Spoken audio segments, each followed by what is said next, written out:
Hello ছোট বন্ধুরা, আজ তোমাদের জন্য আছে সোনার হরিণ আর টুনটুনির গল্প।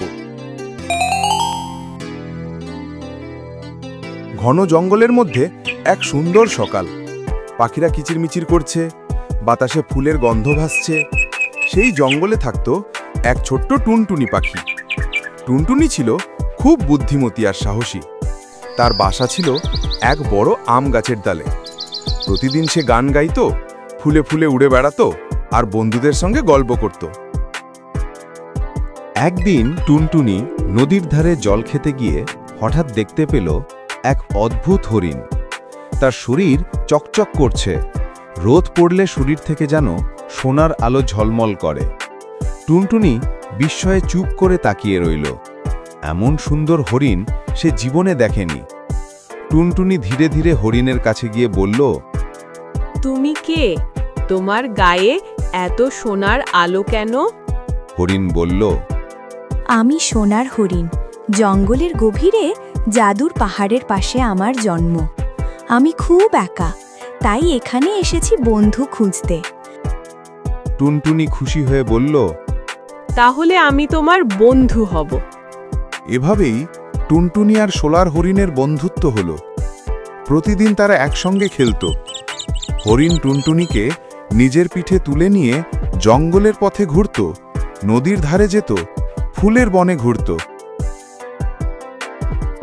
কিন্তু জঙ্গলে এক ধূর্ত শেয়াল থাকত। সে সবসময় সুযোগ খুঁজত কিভাবে হরিণ বা টুনটুনিকে ফাঁদে ফেলা যায়। একদিন সে দূর থেকে সোনার আলো দেখে বুঝল, এই তো সোনার হরিণ, যদি ওকে ধরতে পারি তাহলে আমি ধনী হয়ে যাব। রাতে শেয়াল গিয়ে নদীর ধারে বড় এক জাল পাতল। পরদিন সকালে টুনটুনি ও হরিণ খেলতে এসে জালে পা দিয়ে ফেলল।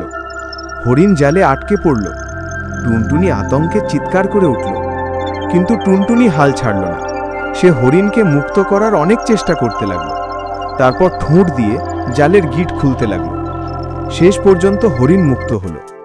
হরিণ বলল, টুনটুনি, তুমি না থাকলে আমি আজ শেষ হয়ে যেতাম। টুনটুনি খুশি হয়ে বলল, বন্ধুত্ব মানে একে অপরকে রক্ষা করা। ওদিকে শেয়াল যখন এলো তখন দেখে হরিণ পালিয়ে গেছে আর জাল ছিঁড়ে গেছে। রাগে সে গাছের গায়ে মাথা ঠুকে বলল, ওই ছোট্ট টুনটুনি সব নষ্ট করল। তারপর থেকে সোনার হরিণ ও টুনটুনি আরও সাবধান হয়ে গেল। তারা প্রতিদিন নদীর ধারে দেখা করত, কিন্তু দূর থেকে শেয়ালের দিকে নজর রাখত। একদিন সূর্য ডোবার সময় সোনার আলোয় টুনটুনি গান শুরু করল। সোনার হরিণ হাসল, জঙ্গলের সব প্রাণী তাদের দিকে তাকিয়ে হাততালি দিল। এভাবে জঙ্গলে সোনার হরিণ আর টুনটুনির বন্ধুত্বের গল্প ছড়িয়ে পড়ল। এক সাহসী পাখি আর এক দয়ালু হরিণের বন্ধুত্বের অমলিন কাহিনী। চ্যানেলটি অবশ্যই সাবস্ক্রাইব করুন, কারণ আর কিছুদিনের মধ্যে আসতে চলেছে আরও মজার ভিডিওটি দেখার জন্য আপনাকে অনেক ধন্যবাদ।